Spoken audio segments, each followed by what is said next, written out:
Wangeela Maatiyos boqonnaa 7 lakkoofsa 22 irratti maqaa keetiin raajii raawwanneerra maqaa keetiin dinqii raawwanneerra anaan jedhu ani garuu isin hin beekun ittiin jedha. Guyyuma guutuu maqaa gooftaa waamaa oolu. Biyyu guyyuma guutuu amantaa dhugaa waan qaban fakkaachuudhaaf Iyesuus jecha oolu. Garuu Iyesuus isaan bira hin jiru. Hin jiru isinitti hin fakkaatin hin jiru. Hin jiru. Kanaafuu amantaa dhugaa daandii dhugaarra namni hin jirre mootummaa Waaqaa argachuu danda'u.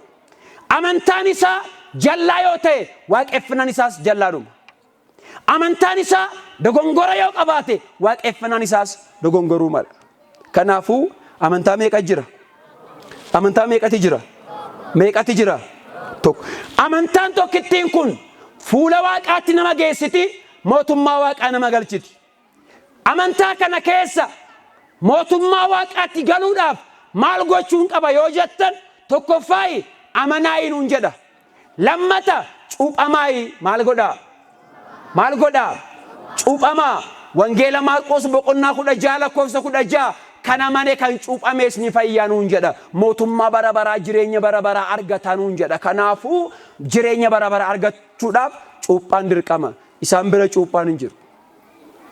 Ittaansee foon koo nyaadhaa dhiiga koo dhugaa nuun jedha. Wangeela Yohaannis boqonnaa 6 lakkoofsa 48 irraa ka'ee akka nuun jedha. ከሰማይ የወረደ ሕያው እንጀራ እኔ ነኝ ቡድን ጅሬኛ ሰሚራ ቡይ አናዳ አባቶቻችሁ በምድረ በዳ መና በሉ ሞቱ ሰው ከእርሱ በልቶ እንዳይሞት ሕያው እንጀራ ሆኜ ከሰማይ መጥቻለሁ አቦኒ ከሰን ድሬውና ከሰቲ ኡመኒ እስራኤል ኛተ ሰሚራ ቡይ ኛተኒ ሂንዱአኒ አመገሩ ነምኒ ኛተ ከነራ ሂኛኔ ነምኒ ኛተ ከነኛቴ ነምኒ ኛተ ከነራ ኛቴ አከ ሂንዱኔ አን ኛተ ጅሬኛ ታዬ ሰሚራ ቡኤራ ከናፉ ቡዴን ከነኛተኑ ዮተኤ ኦፊ ከሰኒን ጅሬኛ ይንቀብደኑ ይሄን እንጀራ ካልበላችሁ በራሳችሁ ህይወት የላችሁ እኔም ስለ ዓለም ህይወት የምሰጠው እንጀራ ይሄ ስጋዬ ነው አኒሲ ዋኤ ጅሬኛ አዱኛ ከናቲፊ ቡዴን አኒከኑ ፎንኮቲ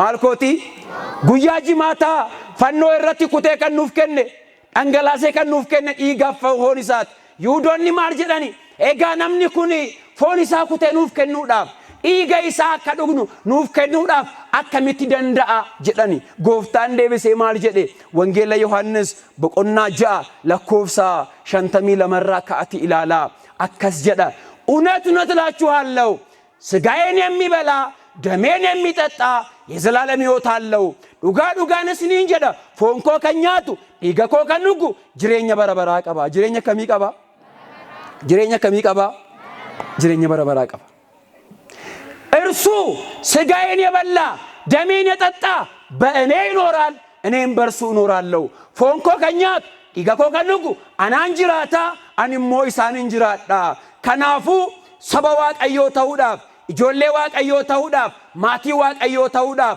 qurbaana fudhachuun barbaachisaadha nuun jedhe manni kiristaanaa mootummaa waaqaatti galuudhaaf kana raawwachuun dirqama nuun jetti kana raawwachuun maalidha kitaaba qulqulluu dubbata waan ta'eef kana raawwachuun maalidha dirqama kitaaba qulqulluu dubbata amma kana hundumayyuu nuti raawwanne amma dhiigaaf foon gooftaarraa baay'een keenya fagaannee jirra ta'a garuu dhiigaaf foon gooftaa fudhanneera cuuphamneerra barsiifata amantaa keenyaati kana cinaatti ammoo kana biraatti ammoo maaltu nurraa eegama jennaan jireenya kiristaanummaa jireenya kamii gaafa nu tsoomnu gooftaan nuuf tsoomeera gooftaan nuuf be'eleera nuun jedha waggaa baay'ee gooftaan maal nuuf ta'eera ofii gooftaan addunyaa irratti tsooma bichaa tsoome moo minaanis nyaateera moo hin nyaanne eegga tsoomni gooftaa tsooma isaanii ta'e innoo nyaateera maaf nyaature gooftaaf naaf tsoomeera jedhee kan tsooma dhiisu yoo jiraate gooftaan naaf nyaateera jedhee maaf nyaatan dhiisu kanaafuu jiruu kiristaanummaa jechuun abboommii waaqayyoo eeguu jechuudha abboommii eenyu